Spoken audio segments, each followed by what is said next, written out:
श्री शिवाय नमस्तुभ्यम। हर हर महादेव। पूज्य गुरु जी की कथाओं से सुनकर आज मैं आपको निर्जला एकादशी की क्या कथा है, उस तिथि का क्या महत्व है एवं उससे संबंधित एक उपाय का वर्णन करूंगी। तो वीडियो को अंत तक जरूर सुनिएगा, देखिएगा और चैनल पर पहली बार हैं तो चैनल को प्लीज़ सब्सक्राइब अवश्य करिएगा और बेल आइकन को प्रेस करके अवश्य करें, जिससे कि आपको मेरे न्यू वीडियोस का नोटिफिकेशन प्राप्त हो सके। कुछ पूछना चाहते हैं तो कमेंट बॉक्स में कमेंट करके पूछिएगा। तो देर न करते हुए चलते हैं हम निर्जला एकादशी की कथा, जो कि इस प्रकार है। माता एकादशी का जन्म हो चुका था। निर्जला एकादशी भगवान नारायण के पास जाकर निवेदन करती हैं। निर्जला एकादशी जो है गोलोक धाम से जब बैकुंठ में जाती हैं, तब भगवान नारायण कहते हैं कि क्या बात है एकादशी, मृत्यु लोक से बैकुंठ धाम में और यहाँ आने का क्या कारण है। तो मृत्यु लोक में सोमवार से लेकर के शनिवार के दिनों का जो व्रत करते हैं हम, यह व्रत किया होता है, तो सोमवार से शनिवार के व्रतों का पुण्य तो समाप्त हो जाता है, परंतु 3 तिथियां ऐसी हैं जिनका पुण्य कभी भी समाप्त नहीं होता है। अर्थात मेरा कहने का मतलब ये है कि अगर सोमवार से लेकर शनिवार या रविवार तक की किसी भी बार का आपने व्रत किया तो उनका पुण्य समाप्त हो जाता है, परंतु 3 तिथियां ऐसे हैं, 3 व्रत ऐसे हैं जिनका पुण्य कभी भी समाप्त नहीं होता है। उसमें से पहला है एकादशी, दूसरा है प्रदोष व्रत और तीसरा है शिवरात्रि तिथि।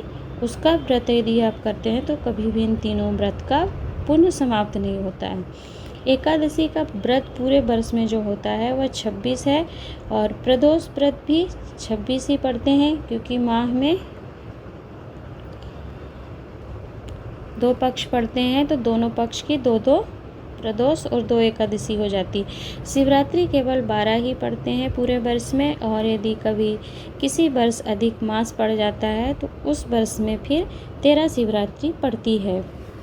अब एकादशी में जो है सबसे बड़ी यानी कि सबसे लंबी जो एकादशी है वह कामदा एकादशी है, और फिर उससे छोटी जो है मोक्षदा एकादशी है, और सबसे छोटी जो है वो निर्जला एकादशी है। 26 एकादशी में सबसे छोटी एकादशी जो होती है वो निर्जला एकादशी है, सबसे बड़ी कामदा एकादशी। तो एकादशी जब भगवान नारायण के पास गई तो माता लक्ष्मी खड़ी होकर पूछती हैं, बताओ निर्जला बैकुंठ में आने का क्या कारण है। निर्जला कहती हैं कि आपसे मेरी विनती है, केवल इतनी है कि जब मैं मरे हुए जीवों को मृत्यु लोक से बैकुंठ गोलोक धाम परमात्मा तक लेकर जाऊंगी तो रास्ते में कई नरक पड़ेंगे, ऐसे स्थान पड़ेंगे, पैतनी आदि आए तो मुझे रोका ना जाए, मैं सीधे धाम में पहुंच जाऊं।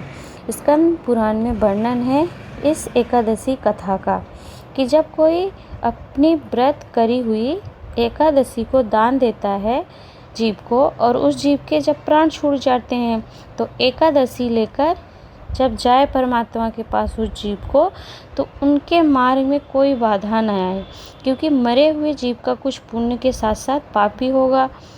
ऐसा स्वयं निर्जला एकादशी भगवान से निवेदन कर रही हैं कि जब मैं जाऊं तो जीव आत्मा का पाप होगा, तो नरक में रुकना पड़ेगा मुझे उसके पाप के कारण, तो मुझे नरक में रोका ना जाए। आप इतनी कृपा कर दीजिए कि जब मैं जाऊं तो मुझे शक्ति देने वाला कोई हो, ऐसी कोई तिथि बता दीजिए।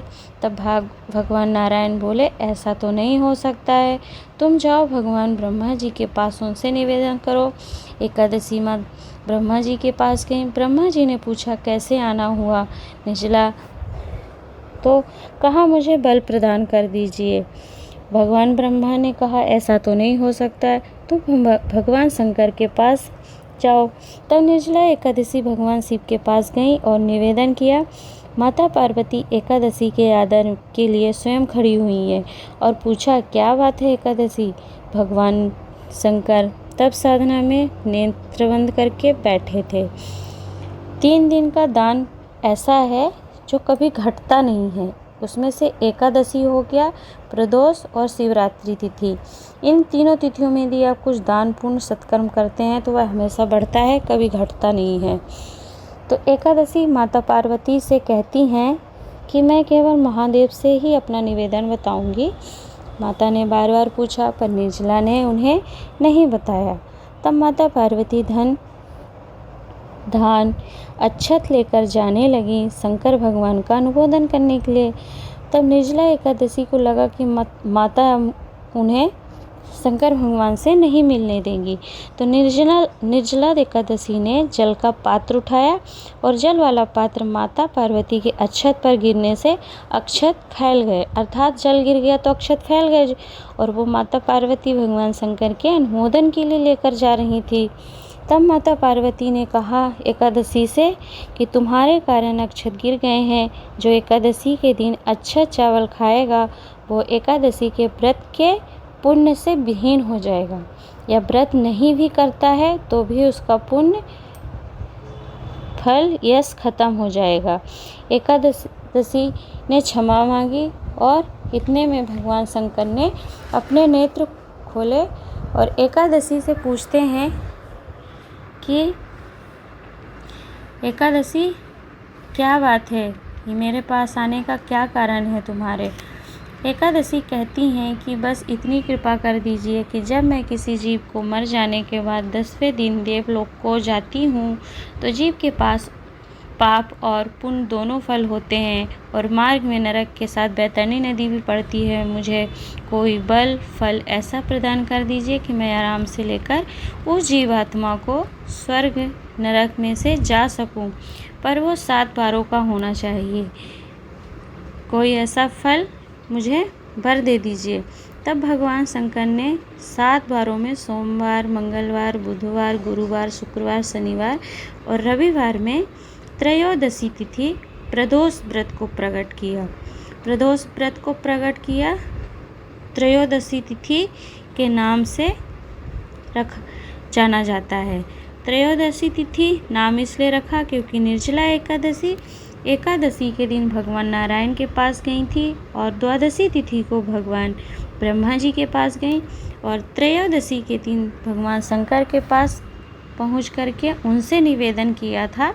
और उसी दिन त्रयोदशी तिथि के दिन भगवान शंकर ने अपने तपोबल और माता पार्वती के आनंद सुख से पुण्य को प्रदान करने वाला व्रत प्रकट किया था। वह व्रत त्रयोदशी तिथि प्रदोष व्रत कहलाया। तब एकादशी कहती हैं कि यहाँ पर प्रभु मेरी एक और इच्छा है, मैं आपको रोकना चाहती हूँ। प्रभु इतना कृपा कर दीजिए कि बार के अनुसार आपकी उपस्थिति उस स्थान पर बनी रहे, बार के अनुसार हो आपकी आराधना। लिंग पुराण, नर्मदा पुराण, पद्म पुराण एवं विष्णु पुराण में एकादशी के संवाद को बताया गया है कि एकादशी माता कहती हैं कि आपकी उपस्थिति बार के अनुसार हो और उसी के अनुसार आपकी आराधना हो। अर्थात कि अगर सोमवार के दिन प्रदोष तिथि पड़ती है और आप उस दिन व्रत करते हैं तो अगला प्रदोष व्रत आने तक भगवान अगर कैलाश पर विराजमान है तो 1 महीने तक भगवान कैलाश पर ही विराजमान रहते हैं। उस बीच अगर किसी ने प्रदोष व्रत किया है और एकादशी माता उस जीवात्मा को ले जाती हैं तो भगवान 1 महीने के अंदर विराजमान होकर के उसको फल प्रदान करते हैं। और भगवान शंकर ने माता पार्वती का एक नियम था कि भगवान शंकर के अंगूठे को धुल करके जल से माता पीती थी, तो भगवान शंकर ने माता पार्वती के उसी आनंद सुख जल को ले करके और अपने हृदय बिंदु के सम्मुख में रख करके प्रदोष व्रत को प्रकट किया, जो कि एकादशी को भी बल प्रदान करता है। अर्थात प्रदोष व्रत का इतना बल, इतना फल है कि वह एकादशी माता को, जो व्यक्ति प्रदोष व्रत कर लेता है तो उसका फल इतना प्रबल हो जाता है कि वह एकादशी के व्रत के बल को बढ़ा देता है, जिससे उस जीवात्मा को ले जाते समय कोई कठिनाई नहीं होती है। तो पूज्य गुरु जी की कथा से श्रवण करके आपको कथा का वर्णन किया है, जो कि निर्जला एकादशी का है। अब उससे संबंधित एक विधान है, इस उपाय का वर्णन स्कंद पुराण, शिव महापुराण वर्णन करती है कि निर्जला एकादशी एक ऐसी एकादशी है कि यदि आपने साल में कोई भी एकादशी का व्रत नहीं करा है और निर्जला एकादशी के दिन यदि आपने ठाकुर जी, भगवान कृष्ण, भगवान नारायण, भगवान विष्णु को तुलसी के दल समर्पित किए हैं और वह समर्पित किए हुए दल आपके पास रखे हैं, अर्थात आपने बहुत सारे तुलसी दल समर्पित कर दिए, फिर उन्हें रखे हैं अपने पास, रख लीजिए। और फिर किसी को भी घर में अगर थोड़ी सी भी किसी भी प्रकार की बीमारी या अन्य कोई समस्या हो तो वह तुलसी का दल खाने को उस व्यक्ति को, अपने परिवार के सदस्य को दे दीजिए और थोड़ा सा इंतज़ार करिए। इंतज़ार करने पर आप पाएंगे कि उस व्यक्ति को रोग, बीमारी, दुख, कष्ट जो भी होता है उसमें आराम मिल जाता है। तो निर्जला एकादशी का इतना महत्व है क्योंकि निर्जला एकादशी देवताओं के पास जा कर के जगत कल्याण के लिए निवेदन करती है। तो पूज्य गुरु जी की कथा से श्रवण करके आपको बताने का प्रयास किया है। तो निर्जला एकादशी के दिन भगवान ठाकुर, भगवान नारायण, भगवान विष्णु की सेवा में तुलसी दल अवश्य समर्पित करें और फिर उसे उठा करके रख लीजिए। और जब कभी आपको ऐसी बीमारी या किसी भी प्रकार की समस्या आ जाए तो उस तुलसी दल को खा लीजिए। आपका जीवन आनंदमय एवं सुखमय होगा। आशा करती हूँ कि यह वीडियो आपको लाभप्रद लगी होगी। श्री शिवाय नमस्तुभ्यम। हर हर महादेव।